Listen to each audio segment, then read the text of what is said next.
Um, but we're going to go ahead and get started with our policy and advocacy session for today. So this policy and advocacy session is really special because this is where we begin the process of building the ICS recommendations that we're going to use for the rest of this year, for the rest of 2021, and in 2022 up until we do it all again. So this is our, this is the process of us crafting the document that we are just going to herald as being, here are our asks for the next year when it comes to Indigenous connectivity across the US and Canada. And I'm really excited about this session because it's also the one that involves the most discussion. We have no speakers. Actually, everybody's a speaker. We all get to contribute and hold a discussion about what we think is really important to consider for the next year when it comes to policy. And we get to, use the lessons that we got from speakers over the past 6 weeks. And we also get to pull from lessons from each other and from our own experiences. So, it's even beyond, what did so-and-so say in week 2? It's about what personal experiences have you had and, difficulties and what policy changes would make, your life when connecting Indigenous communities so much easier. So we've mentioned the recommendations from the 2020 ICS and years prior a lot, ever since we started the training. And, even throughout today, we've mentioned them plenty of times. But the point of this document is to have a really community created resource that we can bring to meetings that we're having with policymakers. So when I go on the Hill, I always have tons of, when I could go in person, but now I email, this document. And when I was in person, I was, printing out tons of these and just handing them out to anyone who wants to take a look at it. And this document is awesome because it's normally 1 or 2 pages. And that's a great asset to have because a 1 or 2 pager is just like the perfect chef's kiss, sweet spot, amount of information for anyone to skim really quickly and get a really good gist of what, the specific asks are that this person is trying to advocate for. And this document is also really great because like I said, it encompasses recommendations from both the US and Canada, but it's also tends to be a pretty, good long list of recommendations that we want. And, you don't have to advocate for every single recommendation if that's not something that is kind of in the best interest for the meeting you're going into. Maybe you're going to go talk to a policymaker who really cares about mapping. You can go look at the mapping recommendations and kind of pull out what you want to convey from the recommendations. So it's not a document it is a document that you can advocate for in its entirety, or you can pick what is most relevant to you and the conversation you're going to have and use that in your meetings. And it's a really versatile document. So this document has been long in years past, it's been short. It really depends how we want to shape it and what our priorities are. And we really just want to encourage you all to use the policy recommendations that we're going to make this year and bring it to, your MPs, your members of Congress, your state, local, regional representatives, and, make sure that they have a good understanding of what the priorities are for this community. Logistically, we have a lot of folks here. We have 53 participants right now, and I think that is going to be a little bit tough for all of us to sit here and have a big discussion as a group from the outset. So I think what we're going to do is set ourselves up into random breakouts where, also I apologize, there is somebody who's angrily honking their horn outside, but we're going to set up into random breakouts where we can brainstorm for about 15 minutes in a smaller group and, really make sure that people have more of a chance and more space to contribute. And then we're going to come back together and do readouts and do kind of larger discussions about the similarities we're seeing, maybe some recommendations that, some groups thought of and others didn't, and how can we build on that? So I think we're going to set up into breakouts. And one thing I'll ask is please have somebody in your breakout take notes and send them to me later or send them to me immediately after you're done, because what's going to happen is we're going to do the readouts. Dustin and I are going to take really good notes, but I want to definitely see the original notes that you all create. So that way I can create a cohesive document that we will then look at on the last day of the ICS. We have a special session where we will all meet as part of the entire ICS, and we will workshop this document. We'll talk about, what words needs to be changed, what's a recommendation that should be included but wasn't there in the first place, all of these things. And then we're going to have a final document that we will vote on. And hopefully everyone will vote that this is a good document for the ICS recommendations for this year. And that will be the official end-all be-all document. Maybe a little bit of tweaking and like formatting or like adding like a nice font or whatever, but the text is going to be final. So that is what it's going to look like. That's what the process is going to look like. And, if you are having other thoughts throughout the week as we're at the ICS, please email me and let me know so I can, take that into consideration when creating this cohesive document as well. So are there any questions right now on how we're going to craft the 2021 ICS recommendations? Anna, do you think it would be helpful if we just shared the screen really quick and showed last year's as a... Yeah, absolutely. I'm going to drop the links in the chat to recommend the old recommendations as well.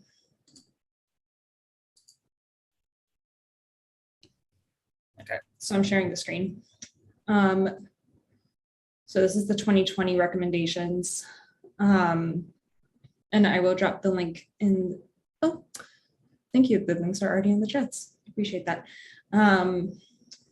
So you can see that there's some information about, how these recommendations were created and how they were brainstormed, and why it's so important that we talk about these recommendations. And last year, what we did was we had a lot of ideas, especially because we were in the middle of the pandemic. Broadband had just become this like super hot, sexy topic in government. And so we had a lot of thoughts. So what we did was we made buckets of recommendations, and we had a bunch of bullets within that. So you can see we had a bucket on effective and accurate mapping. We had inclusivity, community consultation, and engagement. We had capacity building in Indigenous communities, spectrum rights and sovereignty, infrastructure and ownership, and affordability.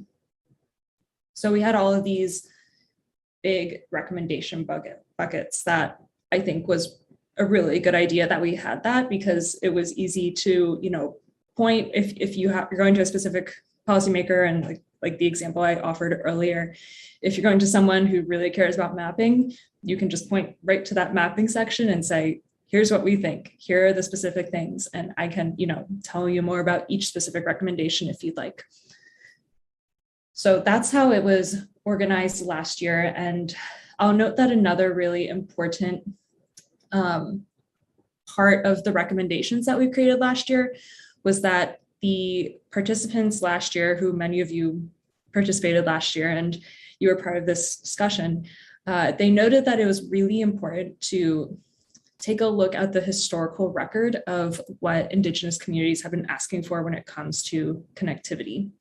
So, this set of policy recommendations, it's a great document in itself. It's comprehensive, it's exhaustive, I think, but at the end of the day, it's not the end all be all. It's not going to tell you everything you need to know about Indigenous connectivity, because there is just, years and years of history there, centuries of history when it comes to, how the US and Canadian governments interact with Indigenous communities.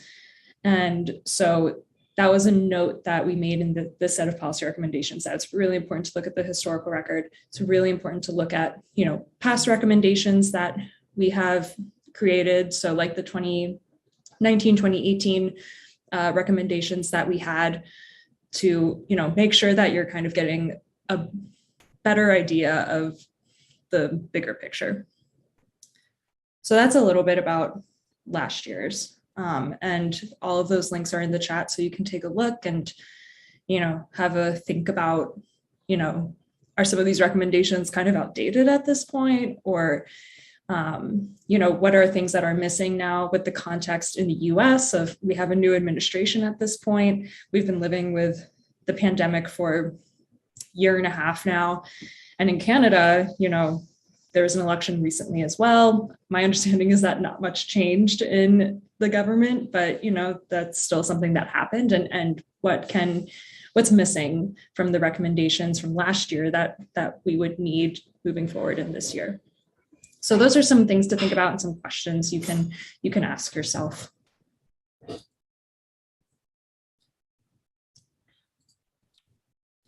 So thank you everybody who's put links into the chat. Are there any other questions right now on how we're going to run this?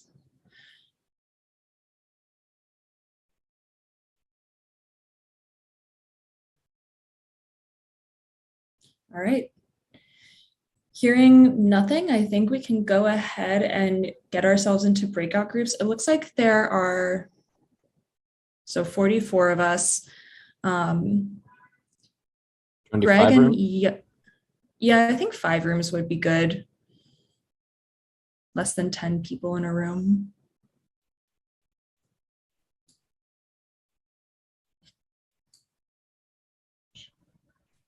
And then Greg and Yannicka, who are our folks behind the scenes, you both can stay out here in the main room.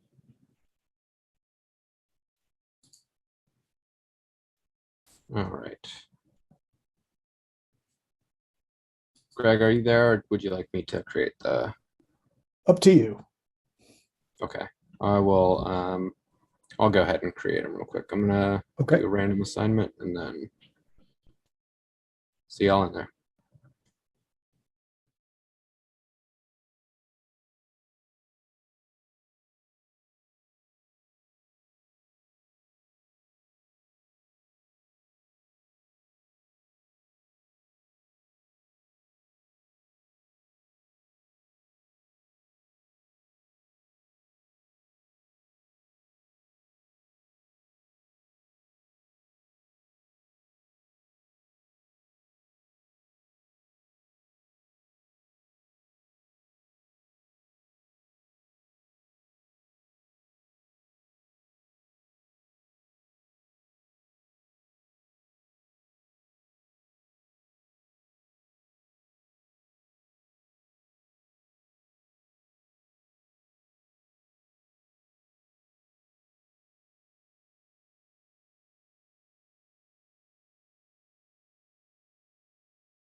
philosophy major.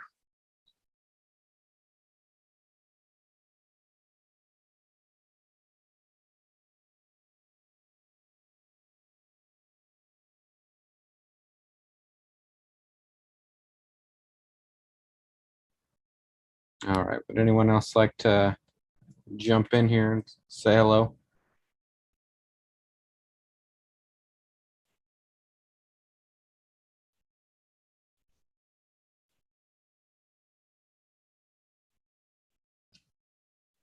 Okay, well, we can go ahead and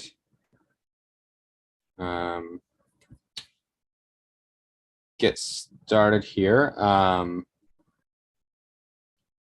I guess Sally and Jai, is there anything that you would like to start with? Anything that you have in mind that we should start discussing as a priority for policy recommendation? I'd be interested in talking about the spectrum rights and sovereignty. That's an area I'm not really that aware of. So, but I feel like it's super interesting and quite cool. Yeah, so that's a good place to start. We have there's from last year's recommendations a pretty lengthy section that goes over a variety of different recommendations that include just reallocation of spectrum for indigenous use when there are auctions, or reallocations of licenses that the indigenous community should get first right of refusal or first opportunity or priority window to access that spectrum. Last year in the US, we had the tribal priority window for the 2.5 gigahertz. And there's currently in Canada a consultation that I said is carrying out around some more innovative licensing frameworks that can enable communities, indigenous and otherwise, in remote and rural parts of Canada to access spectrum that's not being utilized. And so I can drop a link in the chat to that as well. And there's also some really good work that's been done by Daryl Blackwater on this topic as well. Looking at this, does anyone have any updates? If you want to read over it, that's okay. But anything that might make sense to add to these recommendations and update them from the last year? I mean, the only thing I was thinking is it doesn't address current spectrum use. And also I'm wondering like what it would mean by unused spectrum. Like I would imagine if there was a company and there was a threat that the spectrum would be reallocated, that it would, just create some kind of bogus use of it, whether it's just like setting up a, one, wireless access point or something like that. So I'm just wondering what unused would mean, I guess. And then also, is there any way to try to access current spectrum? But maybe that's too aggressive. I can speak to this a little bit if you want, Dustin. Yeah, please, Sally, go ahead. Okay, so I think in Canada, we're getting a lot of traction on this right now. We have the government's attention. Otherwise, I don't think that I said would have put that consultation out. I think a lot of the pressure for them to ask for the consultation to happen came from the Assembly of First Nations in consultation, who were advised by the First Mile Connectivity Consortium, of which FNTC is a member. My company is a member. There's 14 of us across Canada. So the impetus and the demand that spectrum be utilized by the people over whose land it flows or is in the air is becoming, those voices are becoming louder. So I think we're on our way there. I think the next place we're probably going to go is to ask for a percentage of the payments that the government has made for off of selling spectrum, which under treaty, it's questionable. It needs to be tested in court whether or not they even have the right to sell it. So that is probably where this is all headed. I'm not sure whether it goes under here or not, but the Telecommunications Act has to be redrafted. And out of respect for the United Declaration of the Rights of Indigenous People. That has to happen. I'm not sure if that goes under spectrum rights and sovereignty or not. But to speak to Jai's question, in my own experience, I could not get the telco who owns the spectrum in my region to provide to utilize the spectrum unless I was willing to give them enormous concessions, which I could not afford, and also pay $160,000, which also I could not afford. So what happens is the spectrum is sold. It's usually covers a fairly large geographic area. The spectrum holder will develop that portion of the geographic area where they are going to get their return on investment, usually within 3 years, and they leave the rest. So it's like they hunt a moose, they take the antlers, and they leave the rest on the ground. So that is basically what I have to say about that area. The First Mile Connectivity Consortium is submitting a document to ISED, and ISOC is also submitting a document. I'm not sure if the Assembly of First Nations is submitting a document, but there's going to be a lot of interesting ideas put on the table as a result of this consultation, because not only are we answering or responding to the questions they are asking, we're looking at there's a window here where we can introduce the whole concept of spectrum rights and sovereignty. So some of us are going to be taking advantage of that opportunity, at least get it on the table. That's what I have to say about that, Dustin. Awesome. Thank you, Sally. Jai, any thoughts or follow-up questions on No, that was great. Thanks, Sally. So, Sally, you mentioned something while you were talking about the kind of funds and proceeds from spectrum being allocated in part, at least, to Indigenous communities, right, for the spectrum over their land. Is that something that you think we should consider proposing as an addition to spectrum rights? Because, I mean, it makes sense to me if we're thinking of it as a natural resource, which it is, that Indigenous communities should have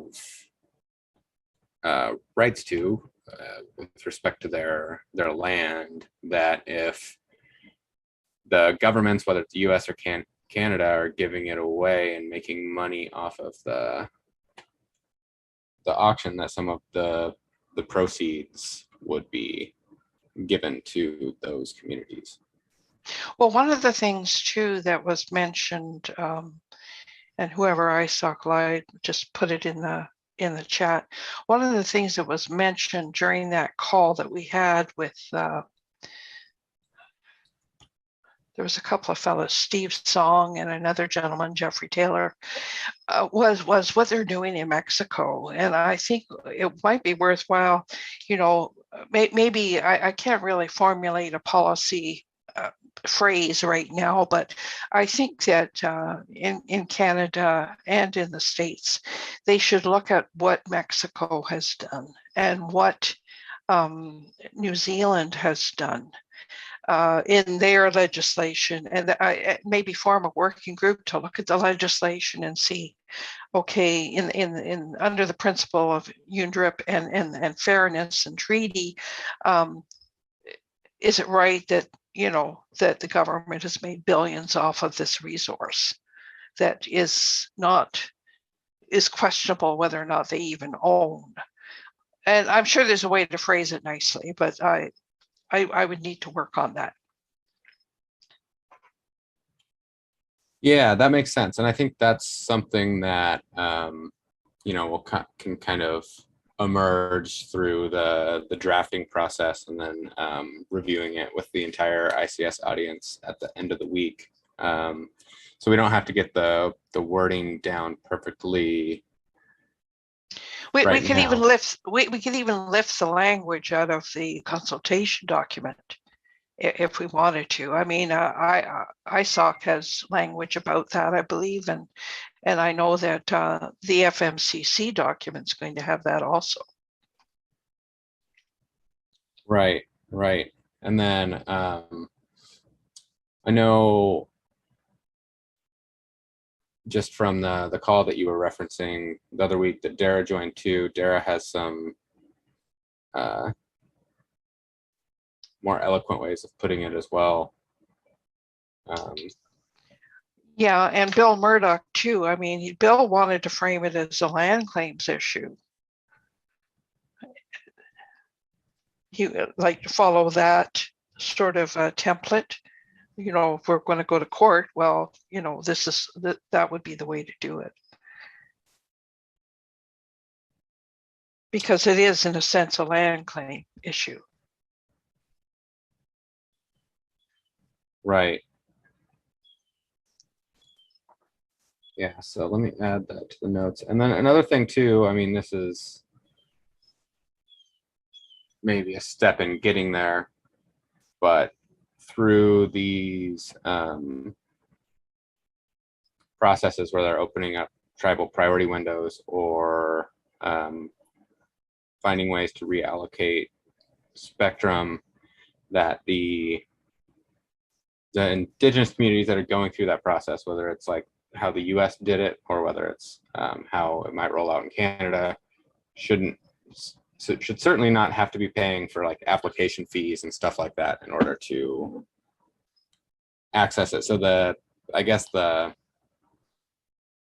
maybe what we can say is something about when creating those priority windows or reallocating spectrum to streamline it as much as possible for the indigenous communities, rather than don't make it too much of an administrative or financial lift. Yeah, I would definitely agree with that. Anything outside of the spectrum that we want to discuss with the last few minutes here?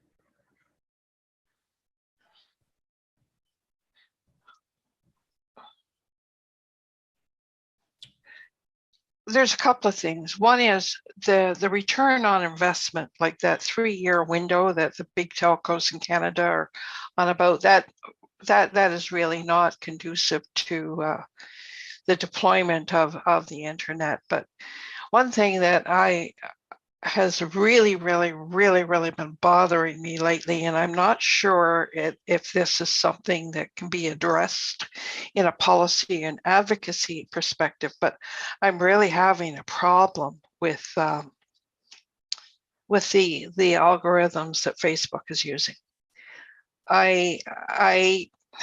it's one thing to be guided by other humans, but you know, to be manipulated as a species by an algorithm, really, I find that terrible, really unnerving.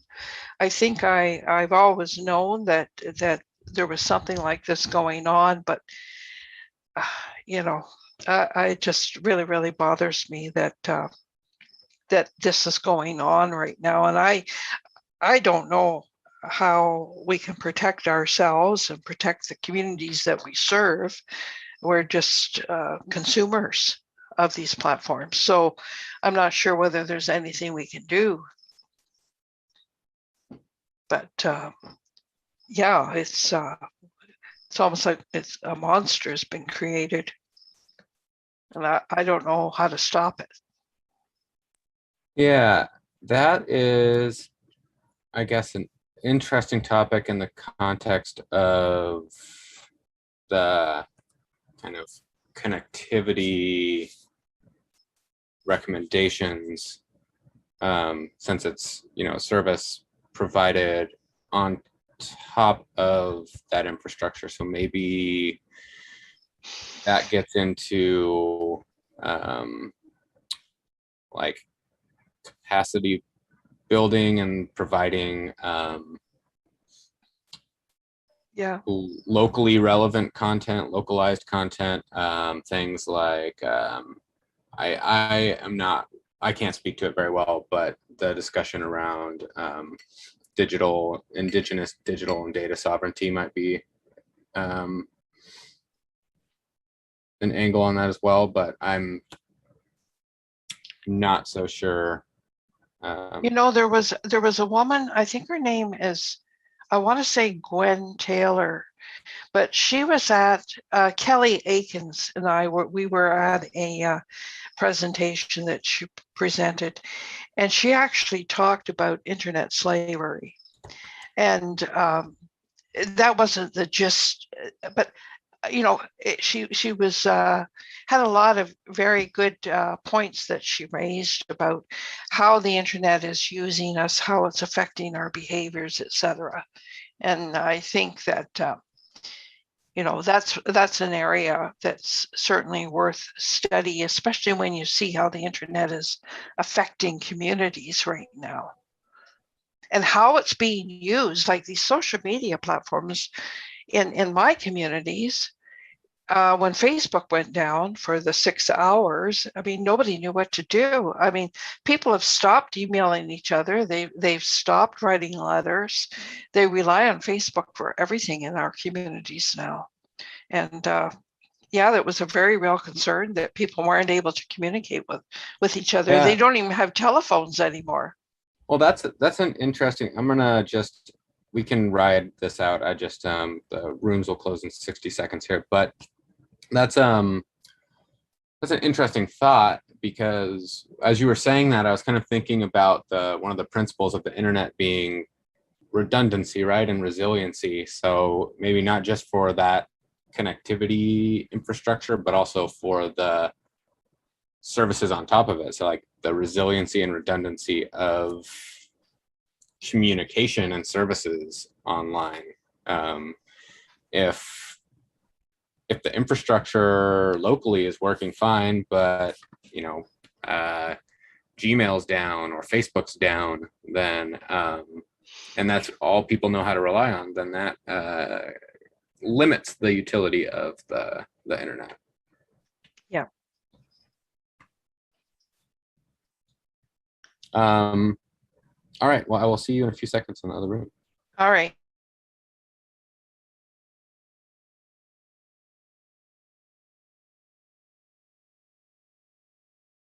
Recording in progress. All right, hello everyone. Looks like everybody is filing on back in. So I bounced around to a few of the rooms and heard a lot of really great conversations. I heard a lot about funding and finances specifically, so I'm really excited to hear a little bit more about what you all thought about that. But before we go ahead and do readouts, I want to remind you all to please, if you took notes on the computer, whether it was Google Docs or like a notes app or something, please go ahead and email those to me. I'm Higgins, Higgins at isoc.org. If you handwrote notes, please feel free to type them up and send them in an email to me as well, so I can just make sure that I get a good full picture of what everybody discussed. But we're going to go ahead and do some readouts. I think that our session is going to end around 1:30 today. So we should have enough time for everybody to give a brief description of what you talked about, and then maybe open up the floor and talk about the recommendations as a big group. Oh, thank you, Jessica. So let's start. Jessica, can we start with your group, since you just threw your Google Doc in the chat? Oh, that was a slightly different Google Doc. But yes, I will put okay. Yeah, that Google Doc's just a list of funders that we brainstormed at a Creative Commons event. So I wanted to, it's about last mile funders for these kinds of things. So our group was excellent. We included Adam, Jeremy, Brooke, Barb, Mikhail, Miguel, me, and Katie. And we liked a lot of the 2020 recommendations. We had some great conversations about capacity building and allowing for unique financial models. Obviously, both telehealth and digital sovereignty showed up as important parts of the discussion. And then we talked about the real need for interdepartmental coordination when a project hits a particular tribe, particularly bringing in agencies at the federal, state, tribal, local levels that may not speak each other's languages, either technical or human languages. And so lots of interesting, cool brainstorming about all of that. Amazing, thank you. Let's see. Does someone from another group just want to volunteer to go ahead? Otherwise, I may just pick someone at random. I know I took some notes, and I know Leonardo did as well, and I can just read you some of my notes really quick. So we talked about the timelines for deployments for networks using 2.5 gigahertz spectrum are really tight, and it's going to be a challenge for communities to be successful. So if we could somehow manage to influence changing those timelines, that would be good.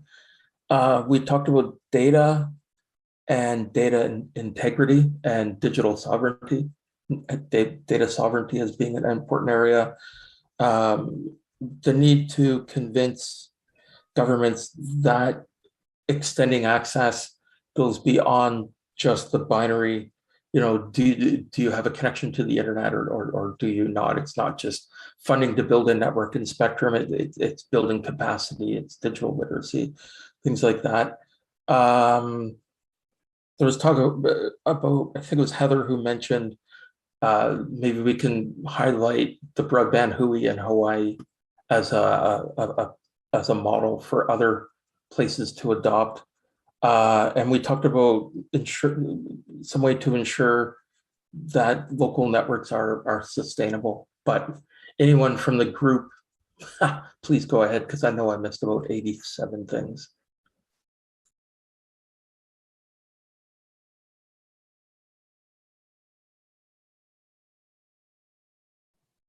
Yeah, I'll just add on that, he touched on pretty much everything. We also discussed about, some, we're trying to preserve, the knowledge to their elders, passed along in both, language and, tradition, and, because that's a huge part of it is, traditional knowledge is science, and we need to continue to document it and continue to reference this. So, that's one of the other bigger points I think that I got from our group.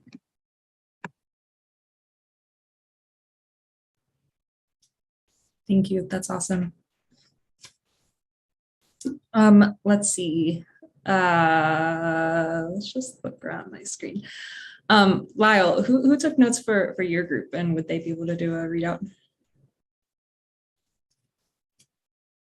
Like Anna Higgins, I think it was, that was in the group too. Let me see here.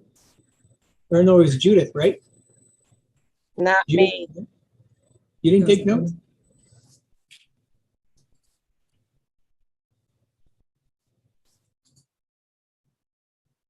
No, we didn't. I didn't take notes. It's Judith Helstein. But what we talked about, what was we didn't have posted access to the 2020 ones that talked about the recommendations that talked about what does it say? Consultation and engagement, and also figuring out how to make things tell better stories, and to get to figure out as the Indigenous, to get more people involved in Indigenous communities, you need to figure out how to tell stories better. Because many people in Indigenous communities are not text-based.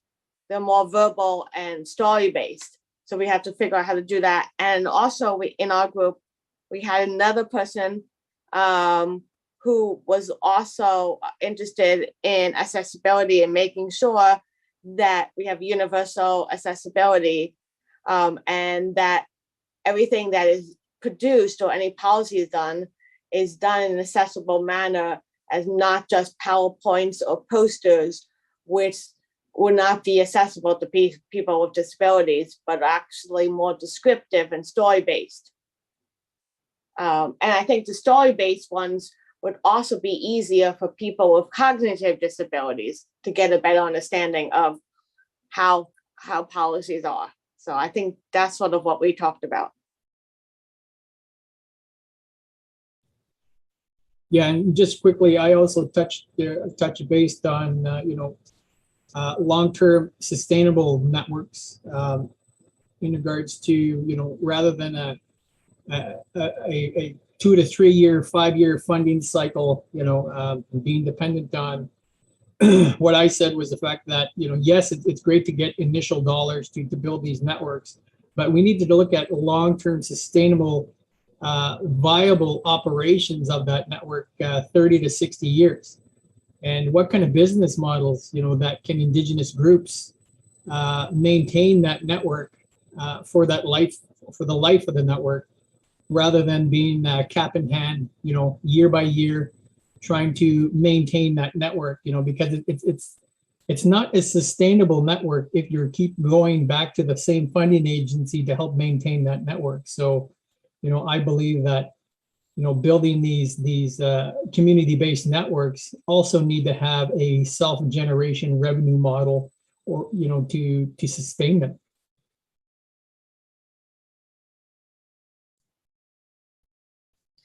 Thank you. And does anyone else who is in this group have anything to add? Oh, go ahead, Eugene. Yeah, so Lyle, from your comments, is there potential for cultural confusion between a business model and a cash flow model, in that maybe it's just about having the right cash flow, but not make it sound like it's a commercial challenge? Well, I wouldn't say it's a commercial challenge. I think it's the words that are key in regards to I say a business model because I come from a business background. Yes, I build community-based networks, but at the same time, one of the key things that I always tell the communities is the fact that how are you going to sustain it? Number one. Number two, what is your long-term goals where you're not cap in hand to the funding agency forever and a day? So what I look at and what we look at with Indigenous communities is building an open access network where you're leasing that infrastructure to incumbents who want to come in and bring a service. Because if their incumbent was to come into our region, they have to spend millions of dollars with a return on investment. And sometimes for the region like the Northwest Territories, we only have 48,000 people. Where's the return on investment for $100 million? It's a long return on investment. But how about we have the communities band together to build a community-based broadband network that is an open access model where they lease that infrastructure at a fraction of the price to incumbents, who then in turn had to spend a lot of that capital to get to that region. But through the open access model, you're creating competition, you're creating access, and you're helping bridge rural broadband digital divide.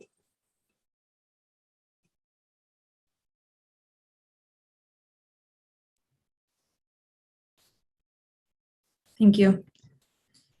Anything else from this group?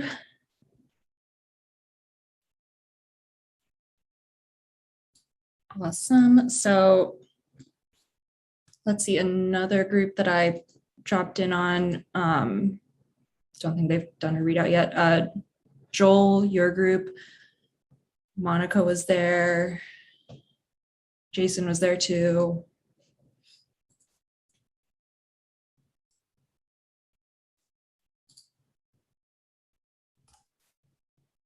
I guess there's only one Jason, probably. For us, I guess there's a few things that came up. A few of the group members had to leave for other meetings and calls, but one of the ones that really we wanted to focus in on was the fundraising constraints. And when we say constraints, more long-term feasibility. And so when the funding is made available, it's in quick tranches of money, and the expectations are that it gets funded and it gets built, within a year. That doesn't allow enough time for the proper planning and proper resourcing and environmental, assessments to take place in order to understand what the build, needs to happen. And at the same time, it might not be a fiber optic solution for a certain community. It could be some new tech, the satellite or TV over white space. And so kind of building towards some kind of, I would say, funding constraints or funding structure where it's more long longevity for the deployment of the funds, so that it can be more organic in delivery. Right now it's a $1 billion and you have X number of months to complete your build versus a more long-term solution for the deployment.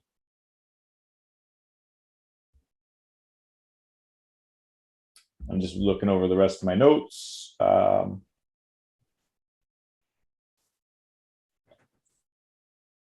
then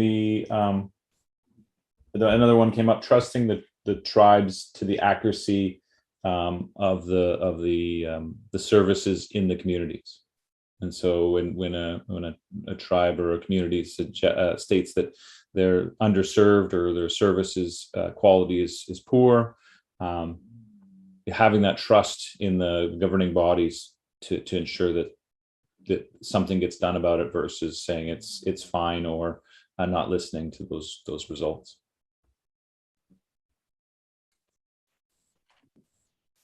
Awesome, thank you. I think the only other one that I remember we started with was digital literacy and technical training. Okay.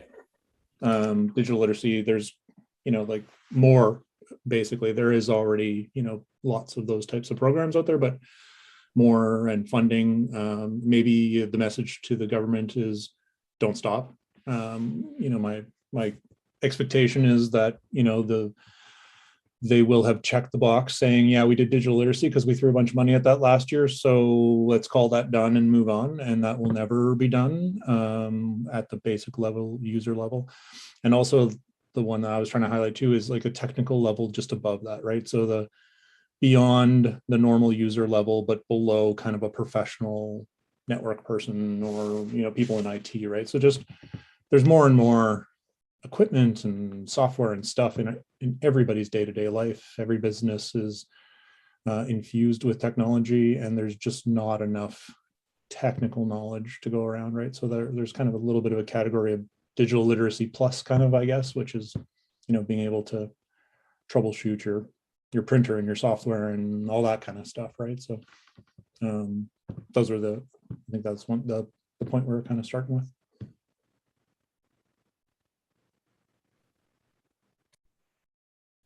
Thank you, Joel. Anyone else from this group? If not, I think we have 2 more groups to go through. Dustin, did your group go yet? Not yet, no. I can report out, and then I will let Sally fill in with anything that I miss. So we, for the majority of the time, talked about spectrum rights and sovereignty, and discussed potential updates that could be made beyond what's already. I don't think there's anything that was recommended in the 2020 recommendations that we think should be removed, but just potential things that came up in conversation were around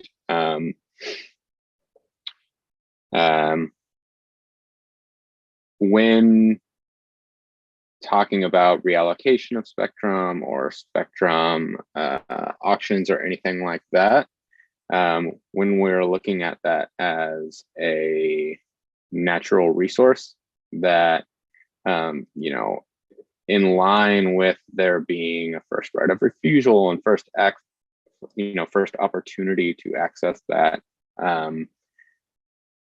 Also, if there are proceeds from that spectrum that the government is allocating, that some of those funds should really be made available to the communities that have ownership over that natural resource. And then I don't think we necessarily landed on a specific place on the spectrum of this conversation, if you will, but everything from making sure that when there are these priority windows or opportunities to get these licenses when it's reallocated, you know, at a minimum, it needs to be streamlined for tribal communities. It shouldn't be burdensome, and it shouldn't be adding, all of these hoops to jump through, including financial and administrative hoops. And then kind of on the other side of that, we also talked about looking at this as an issue of a lands claim as well. Sally might be able to talk a little bit more about that. And then we also talked about, we kind of started talking about the data sovereignty piece and issues that people have with different platforms. And in that conversation, one interesting thread that emerged a little bit is when in communities, that have this infrastructure in place that's functioning properly, a service going down for a day can kind of effectively render communication over that network very difficult because people rely on certain services. So the concept of the redundancy and resiliency, that's kind of a principle of the internet's infrastructure, can also be extrapolated to how we think about the services that operate on top of it. So if, Facebook or Gmail or one of these services goes down for a day, that people are still able to use the functioning infrastructure to communicate with each other. So this kind of like redundancy and resiliency of services. And then Sally, I'll let you fill in on whatever I missed there, or Bill. I think that was pretty good. Yeah, I guess basically there's a lot of momentum happening in Canada right now on the spectrum sovereignty piece with the consultation that ISET has recently announced that a lot of us are going to be participating in. And the whole issue also, there's the issue of aligning the various acts that govern internet companies, such as the Telecommunications Act, has to be gone over so it aligns with UNDRIP. And just basically, to just go over what Dustin just said, Facebook is a communications utility in the communities where the company I run operates. And when it goes down, people really, a lot of them don't have landlines, and they don't have any means of communicating with each other because I think by human nature, we are inherently lazy, and we will go to default to the platform that is the easiest to get out what we want to say. It's almost like we can't keep things in our brains anymore and wait. We have to get it out there. So that we talked a bit about about how these social media platforms, they can be utilities that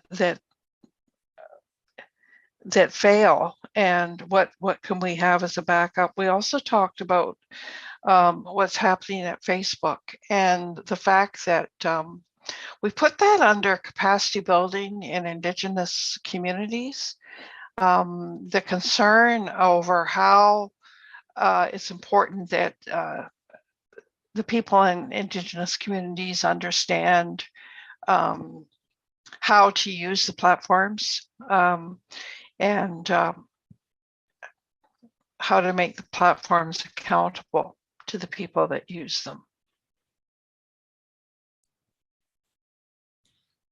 Thanks for that, Sally. And I'll also note that I think on Thursday, one of the breakout sessions that you can choose to join is with Katie Jordan, who's from Facebook, and it's kind of going to be like a discussion with her about Facebook as a platform and what it can do for Indigenous people in the US and Canada. So if you're interested in talking more about that, I would recommend that you check that out. Awesome. So I think there's one more group that we haven't heard from yet.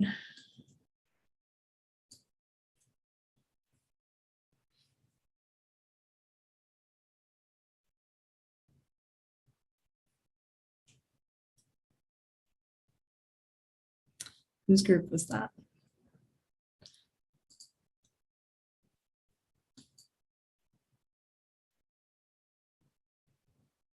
I'm just looking at my screen and thinking about who hasn't gone yet. Jim, was it your group that hasn't talked yet?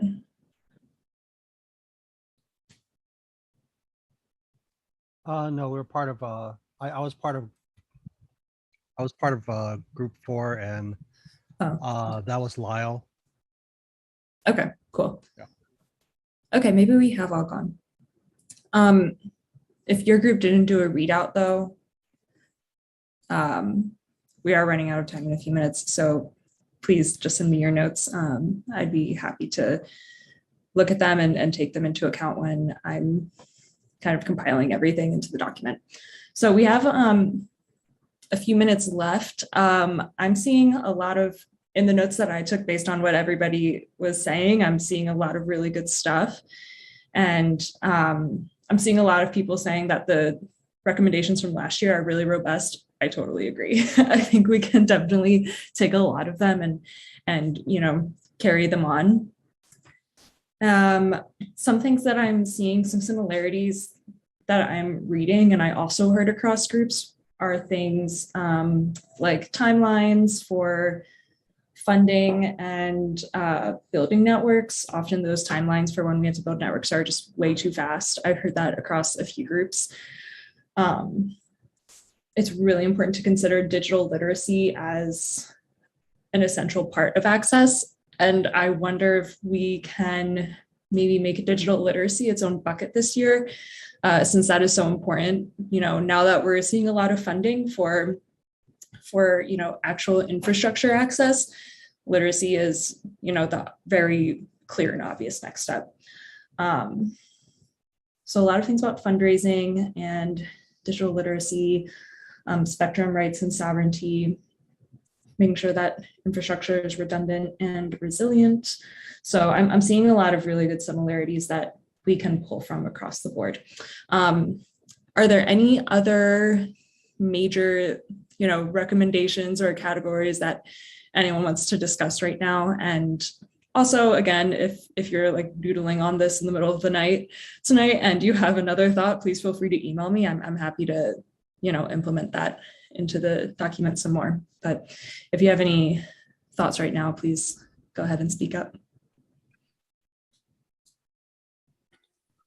Hi, I think while we're talking about essential access, it would be important to include the need for tribes to be able to connect with federal governments and local governments, especially with the crisis of the missing and murdered Indigenous women, being able to connect with the alert systems that go out via cell phone and all of that would be imperative, as well as with suicide rates being so high on tribes or tribal lands, being able to do telehealth for mental health and suicide prevention would be pretty essential as well.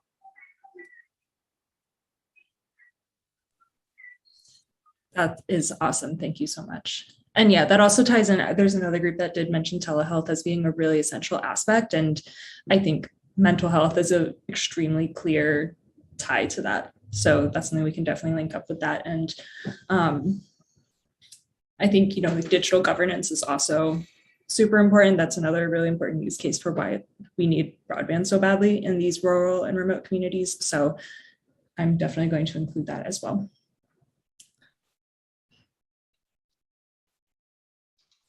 So Brooke raises a really good point.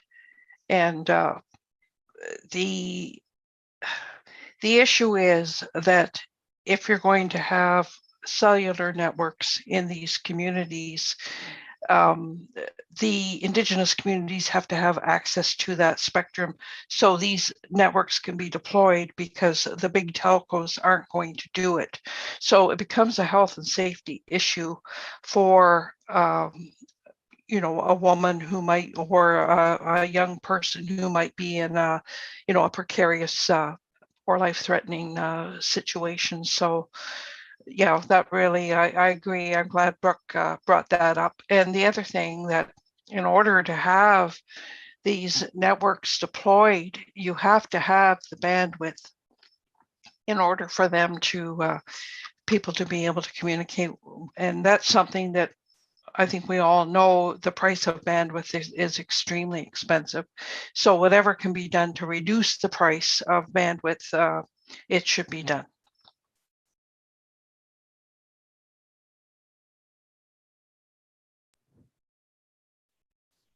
Absolutely. Thank you, Sally. And that reminds me, what you just said about the importance of reducing the price of bandwidth is something that we were talking about a lot last year when the pandemic first started, is the idea that a lot of, I would say, pandemic era, policies and regulations were giving a lot of, they were giving a lot more of, I would say, like what we needed. They were giving a lot of relief and things like that. And those are all things that I think a lot of us think should have been available from the onset. And a lot of these programs have proved to be really, really useful to rural and remote and Indigenous communities. And so that's another thing we can keep in mind, is the idea of making sure that these programs that are really useful stick around. Because I think that, at least in the US, that's something that Congress is mulling over a lot. The fact that a lot of these programs are actually really good, or if they're not really good, they can be modified to actually be useful to communities in the long term. So the idea of taking these short-term things and making them long-term.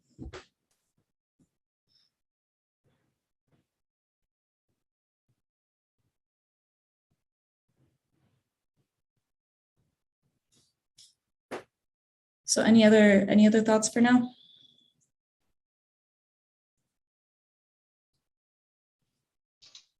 We need more dark fiber and we need more IXPs.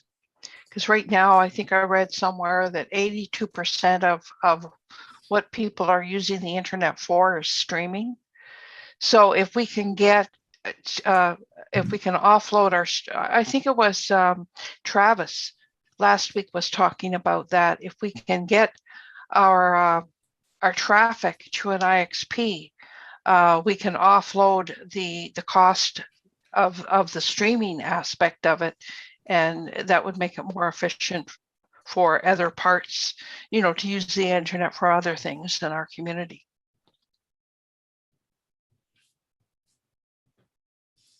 That's a super important point.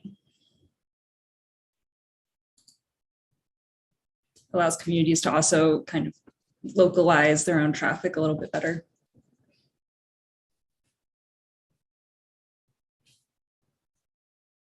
Well, fantastic. I am looking at the time and looks like we're about 20 minutes over from where we said we were going to stop today. So I think I'm going to wrap up this session for now. I'm seeing a lot of the notes in my inbox, so thank you all for sending those to me. And I'm going to go ahead and make a cohesive document out of this. And on the last day of the ICS, we're going to do a big workshop on it. And so we can fix it up a little bit more and then vote on it in the end. Like I said, if you have any other thoughts, please email me and let me know. I'm happy to include them in the document that I'm going to make. Thank you all for all of your ideas. This has been really, really fantastic. And I'm, really grateful that we've been able to come together and everyone's been able to contribute. So I think that wraps up the very first day of the Indigenous Connectivity Summit 2021. And I'm really excited that you all have joined us, and I'm really looking forward to tomorrow. So I don't know if anyone else from Team ISOC has any other logistical things they want to go over before we wrap up for the day. Nothing logistical, just yeah, it's going to be a fun day tomorrow, I think. And today was excellent, Anna. Thank you. I did post the agenda for tomorrow in the chat, and it will start at 11 a.m. Eastern time tomorrow. So we'll have a full day. Yes, and please reach out to any of us.